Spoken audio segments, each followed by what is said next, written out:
My name's Clara, a 61-year-old with a mini hotel to my name, a labor of love I started with my late husband, Jack. After Jack passed, he left me everything, the hotel and our home. It's been my world for over 20 years.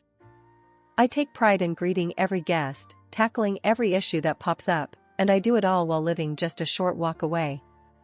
My son, Mark, and his wife, Sarah, live with me, a decision we made 5 years back when they tied the knot. Mark's a sales manager at some construction outfit, a job he clings to while my dream of him taking over the hotel business fades daily.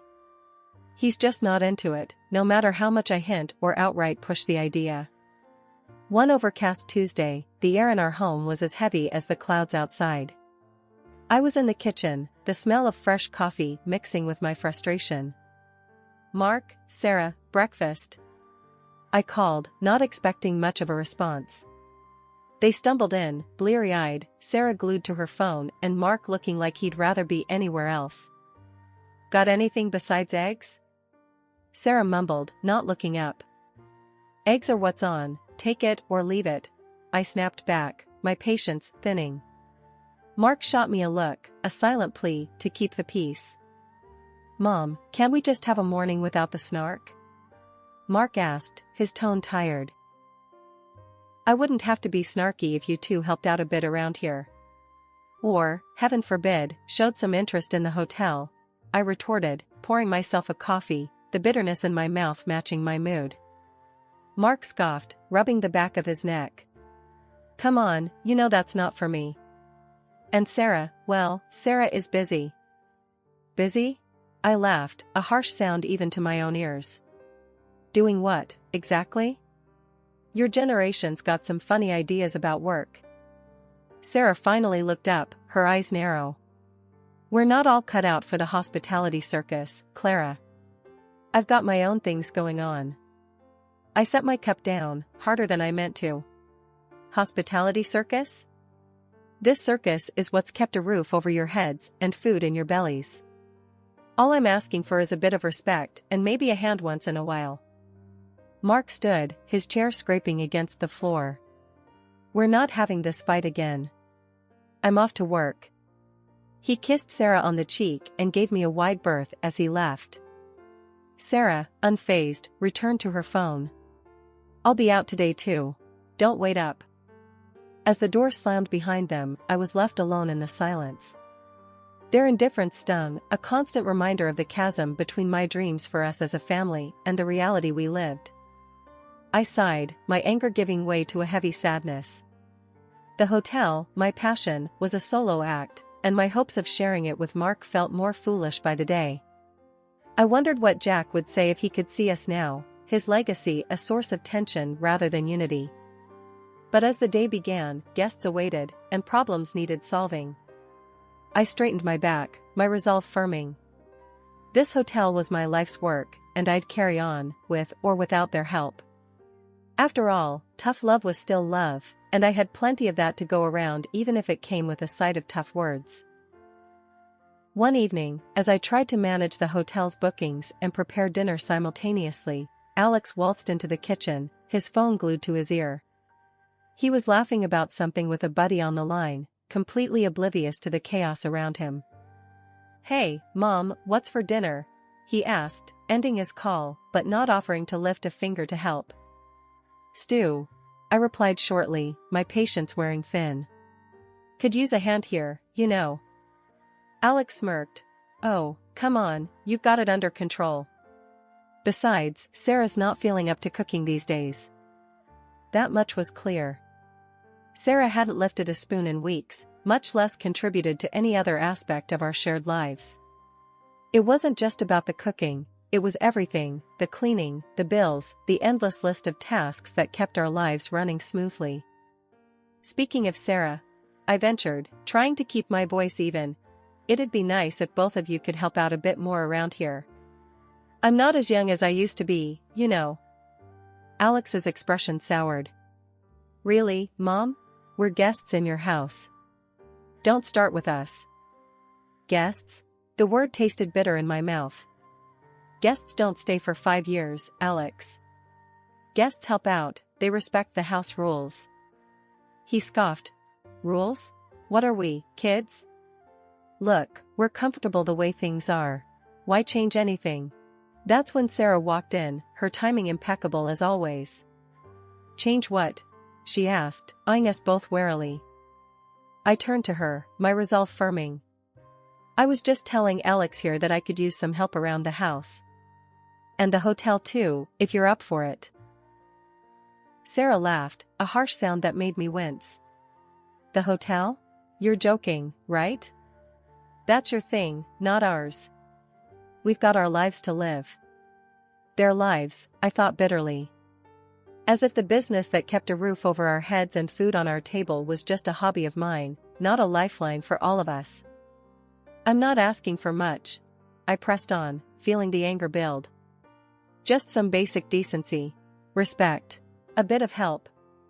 Is that too much to ask from my own son and his wife? Alex's face hardened. Decency? Respect? You're making it sound like we're freeloaders. If the shoe fits, I muttered under my breath, immediately regretting it as Alex's face went red with anger. What did you just say? He snapped, stepping closer. I stood my ground, tired of walking on eggshells in my own home. You heard me. I can't keep doing everything alone. This isn't just a place for you to crash. It's my home, my business. I poured my life into it. Sarah grabbed Alex's arm, pulling him back. Let's not do this now, she hissed, shooting me a glare that could freeze boiling water. We'll talk about this later, Clara. When you're not so emotional. Emotional. As if my feelings were just an inconvenience to them. They stormed out of the kitchen, leaving me alone with the bubbling stew and my swirling thoughts. The rift between us had grown too wide to ignore. I knew then that something had to give. I couldn't let them walk all over me, not in my own house. But as I stood there, listening to the silence that followed their departure, I couldn't shake the feeling of dread. Where would we go from here? How did we even start to mend what had been broken so carelessly? Months rolled by, the same old routine grinding me down. One night, I had it up to here with the whole situation. So, I figured I'd give talking another shot, hoping maybe, just maybe, things would change. Alex, Sarah, we need to talk, I said, standing in the living room with my hands on my hips, staring at them lounging on the sofa, eyes glued to the TV. What's up, Mom? Alex asked, not taking his eyes off the screen. It's about helping out around here. I'm not getting any younger, you know. I could really use some help with the house, and the hotel. I tried to keep my voice steady, but I could feel the frustration bubbling up inside. Sarah rolled her eyes, a smirk playing on her lips. Oh, come on, Clara. You've got everything under control. Why change anything now? Yeah, Mom, you're like Superwoman or something. Besides, we're kinda busy. Alex chimed in, laughing as if the matter was just a big joke. That laugh of his, it was like a punch to the gut. Busy? Doing what? Watching TV? Because from where I'm standing, it looks like I'm the only one doing any actual work around here. Alex's laughter died down, and he shot me a look. Hey, when you're gone, all this will be mine anyway. Then I'll clean up, he said, echoing Sarah's cruel humor. Those words, they stung more than I expected. So, that's it, huh? You're just waiting for me to kick the bucket? Is that what she's telling you to think? I pointed at Sarah, my voice rising despite my attempts to keep calm.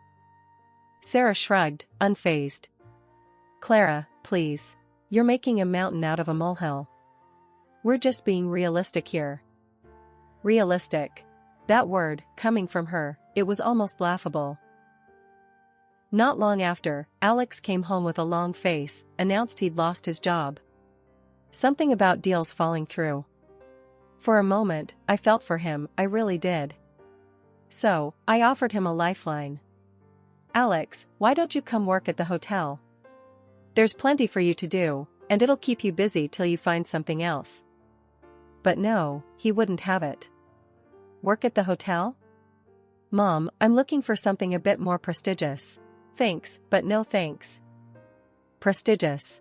As if the work I'd done all these years meant nothing. Months dragged on, and his job hunt turned up zilch. Not a surprise, really, given how he spent his days. It dawned on me then, they were never going to change. My home was just a waiting room to them, and my life's work was nothing but a future payday they hadn't earned. I was beat, running on fumes really, between the hotel and looking after Alex and Sarah. It got to the point where I even started seeing a psychologist, just to keep my head straight. She suggested I take a break, said I needed to get away for a bit to recharge. Made sense, I hadn't had a real vacation in years. So, at dinner one night, I brought it up, expecting them to brush off the idea. But Sarah, of all people, jumped on it. "Why don't we book you a nice getaway? Hawaii sounds perfect for you. Just leave it to me, I'll sort everything out." She told me how much it would cost, and I, thinking this was some sort of turning point, transferred her the money without a second thought. The excitement bubbled inside me. Hawaii. It's been ages since I'd been anywhere. I got everything arranged at the hotel, made sure the staff knew what to do while I was gone, even got a couple extra hands to help out. But then, the night before I was supposed to leave, something felt off.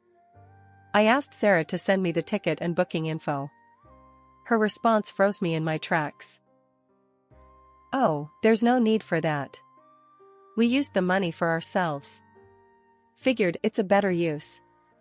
You just stay here and look after things, like always," she said, so nonchalantly, as if she was talking about what to have for dinner. I couldn't believe my ears. "What did you just say?" My voice was a mix of disbelief and rising anger. Alex laughed, a sound that echoed like mockery in my own home. "Yeah, Mom, we needed the break more than you did. You know how it is." I stared at them, feeling a chill run down my spine.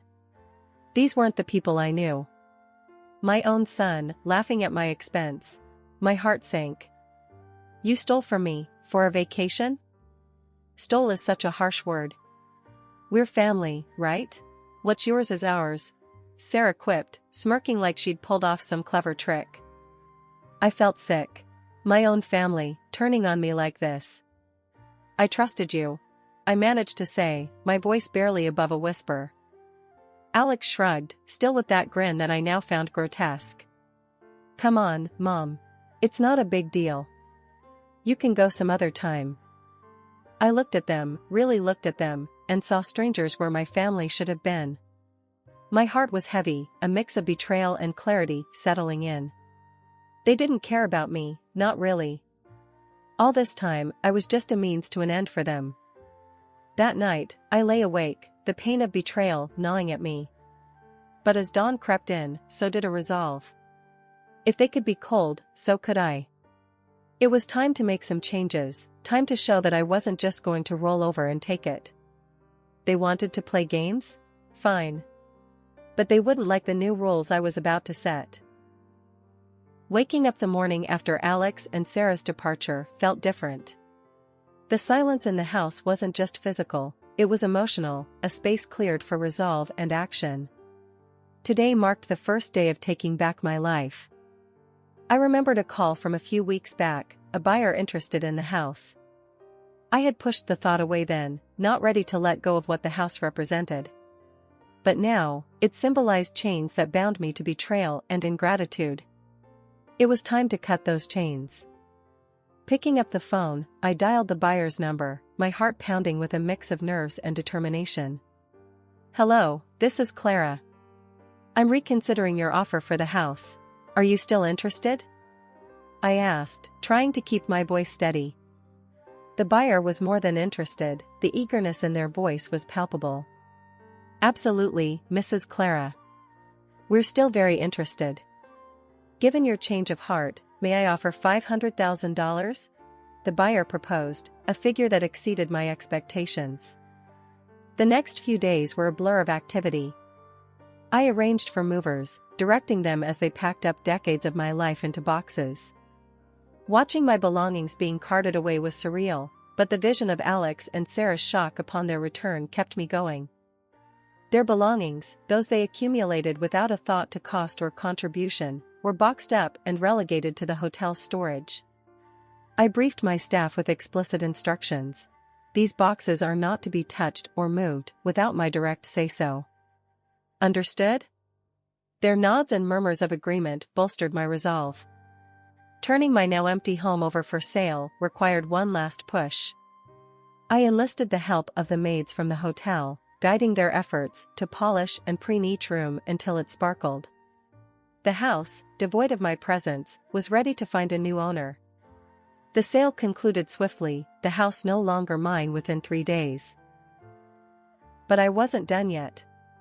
With the weight of my old life lifting, I decided it was time for the vacation I was denied.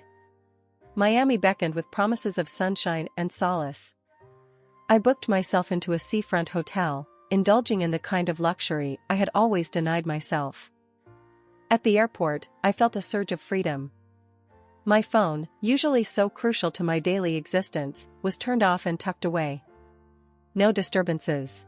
This time is mine, I whispered to myself, a mantra for the journey ahead. As the plane soared into the skies, my thoughts drifted to Alex and Sarah. I imagined their return, the confusion and realization dawning on them as they found the house sold, their belongings boxed and stored, their safety net gone. Would they understand the lesson here? Would they finally see the value of respect and contribution? For the first time in a long while, I smiled genuinely, the weight of years of servitude lifting off my shoulders. This vacation wasn't just a break, it was a declaration of independence, a reclaiming of my dignity and my future. And it was only just beginning. Switching on my phone as I settled into the Miami sun, I braced for the onslaught of notifications. Missed calls and texts from Alex and Sarah lit up the screen, a digital testament to the chaos I'd left behind. Instead of wading into that mess, I dialed my hotel, connecting with my trusted assistant, Jenna. "Hey, Jenna, it's Clara. Give me the scoop. How did the welcome party go for our esteemed guests?" I asked, a smirk playing on my lips as I envisioned the scene. Jenna's laughter greeted me. "Oh, Clara, you missed a show." They showed up, bewildered and fuming, dragging their luggage behind them. I played it cool, told them you were out but had left some belongings for them. I chuckled, imagining their confusion turning to disbelief. "And the storage bill? How did that go down?"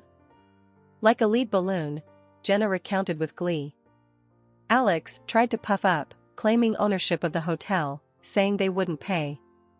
I almost laughed in his face. I told him, "Sir, without payment, I'm obliged to call law enforcement for attempted theft." You should have seen him scramble for his wallet. I laughed openly now, picturing Alex's indignation. And the room? Did they actually think they'd just waltz in and get a room? Oh, they did. Alex, with all his bravado gone, sheepishly asked for a room.